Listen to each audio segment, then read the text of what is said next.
Do you have ivory you want to sell? Well, odds are you can't anymore. Now, up until now, it has been fully legal to sell ivory that predates the 1947 treaty. However, now, as of the 6th of June 2022, it is now illegal to sell ivory products or products containing ivory. Now, there are some very small exceptions. Now, I'm going to talk another video another day about all the exceptions and give some examples. And briefly, during this video, you'll get to see some of the exemption certificates. However, purpose of today's video is to actually apply for a certificate to show you how easy it is. Now, I've already applied for the certificate yesterday. I didn't realize how easy it was. I was looking into it. So I'm going to run through the forms for you today, and we're literally going to apply for the certificate so you can see just how easy it is.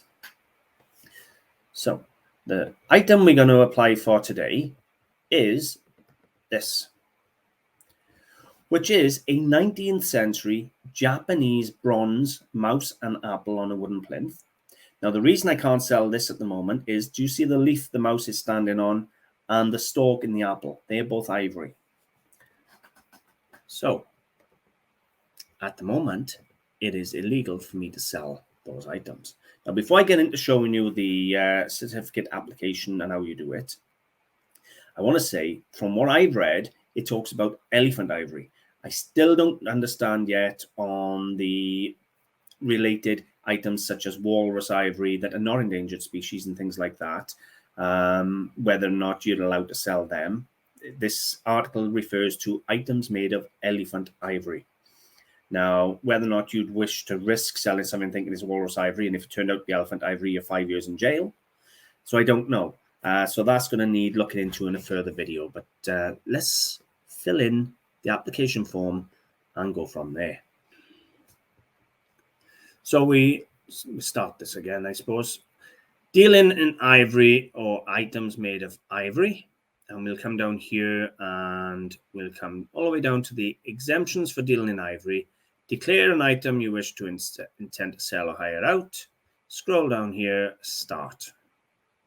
Hopefully it'll work this time around, second time.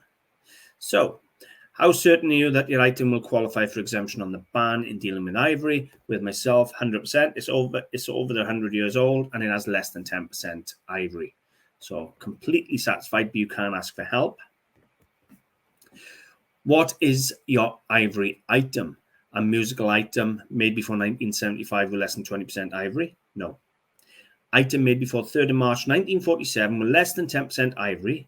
The ivory must be integral to the item. Now, what that means is the ivory must be important to the item, that if you remove it, it's going to do damage or not function correctly. So that is the box I have to tick. There are other boxes. For example, portrait miniature before 1918 with surface area of less than 320 square centimeters. So that's 32 centimeters by 10 centimeters, and it has to be done before 1918, painted. Items sold or hired out to qualifying museums must be fully worked, and items made before 1918 have to have an outstanding, highly artistic and historical value. Well, that's going to be rare. So I've ticked 3rd of March 47 with less than 10% ivory, which is what a lot of people out there are going to have, and click continue.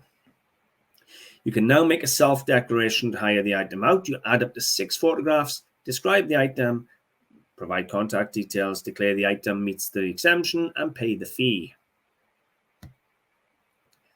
Okay, this is important. If you're a buyer or seller, you have to make sure the item meets the criteria. Don't just say, well, he provided me with a certificate, so I assumed it was right. You are both responsible to make sure the item meets the criteria. So if it is an antique, it has to have less than 10% ivory and has to be integral to the ivory. Integral to the item, okay? It's a 5-year prison sentence and £250,000 fine if not. So we'll now click on continue. Add photos of your item. Now you have to add the photographs one at a time. Make sure they're well-lit, clear photographs. Include photographs of the entire item, distinguishing features, and all the ivory. So choose a file and upload. Add another photograph. Choose file, Upload. Continue. Add another. You can add 6 photographs, making sure that they're all good photographs. And I suggest you do front, back, close-ups, making sure every bit of ivory is shown, because you don't want to photograph the front and then later find out there's ivory in the back that weren't counted. So I've added all the photographs I want to add, which clearly shows the full item, close-ups of the ivory from every angle. Click continue. What is the item? The item is a 19th century bronze mouse on wooden plinth. As you can see, I've already filled it in because I've already applied for this yesterday. Where is the ivory on it? A small leaf and stalk of the apple. That is the only ivory. Does the item have any distinguishing features? Well, the entire thing is a distinguishing feature, but I'm going to click no. If you have hallmarks or engraving, things like that, then you click yes and type in what they are. It's just more ways of them identifying the item so people can't use your certificate on another item. That's all it's about, making sure the item certificate stays with the correct item. So you clicked on continue. How do you know the item has less than 10% by volume? Well, it's clear from looking at it. I measured it, or other reason. So with myself, with the mouse, it was clear to look at it. It was a tiny leaf and a tiny stalk, so it's clear to look at it.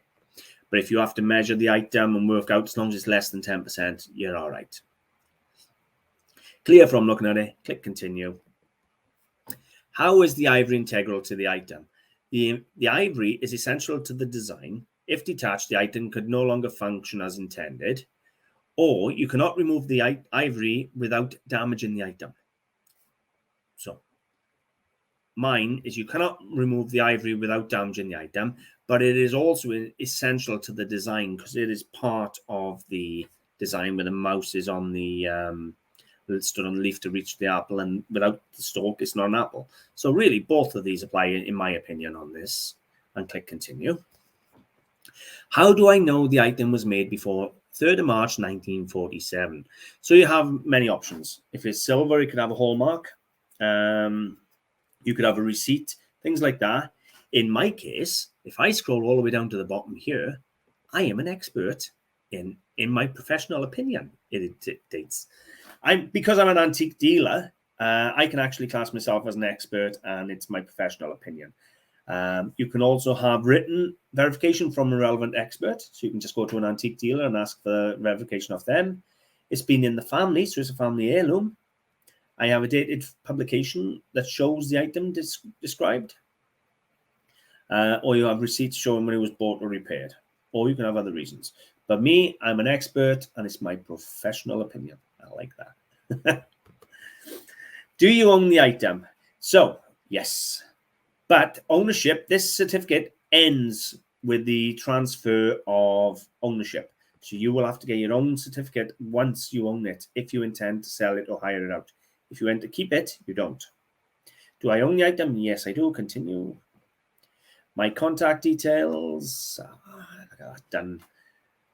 Walter O'Neill and email address. Continue. What is my address? And it's public on the website anyway, so it doesn't matter because no stock is kept at home. Continue. And confirm and continue. How would you like to with the item? I would like to sell it. You can hire it, or you can click, I'm not sure, I just want the certificate for now. But I want to sell it. Continue. Check your answers. The item was made before 3rd of March 47. There's the photographs. What is it? Small ivory leaf and apple. Why it qualifies for exemption, and so forth. And then you just click on I agree and submit. I agree and submit. Then all you have to do is enter your credit card details, which I'm not going to do on the thing because I've already done this. You enter your credit card details there and click submit. And then you get this, which is a little certificate with a submission reference. You have completed a self-declaration to register an ivory item. You have told us the item is made on or before the 3rd of March 1947, less than 10% ivory. Submission reference. This is the important bit there. And I've actually added that to my listing. I'll show you in a minute. What happens next? Your item is now registered. You can deal in the item at your own risk. If they later discover any of the information you have given is incorrect, your registration may be cancelled and you may be subject to a fine of £250,000 or 5 years in prison. The registration expires with the owner of the item changes. You must keep physical evidence that supports the declaration. They may ask for it later on and basically tell me they've sent it. And all I have done then, if I come across to my website and then go to Ivory Mouse, edit it on the website. So when I come down here, you can see the price I'm asking, which is $395. This item contains ivory. It has been registered with the government, and I have the exemption certificate number of 54JF3G4L. You can get exemption certificates to ship worldwide. However, I have no interest in doing that at the moment. It's a UK sale only for me, but you can get the certificates to ship it worldwide. But I can now continue to sell this item after June the 6th. And to fill in the exemption certificate is that easy. Just be careful and make sure you fill it in accurately, because you really don't want to put in false information and someone put a complaint in later on, because I doubt they're going to have someone there checking all these things. What they're going to do probably is they're going to scour websites, shops, things like that. If they find ivory, they'll fine you, unless you produce a certificate, and then they'll go, well, that doesn't really meet the criteria. That you find, it does, and you're okay. So just be careful. But that's how you get a exemption certificate for dealing in ivory. Hope it helps. Bye for now, guys. Well, I'm also going to link to the video in the description on how to identify ivory, because you'll find that very helpful.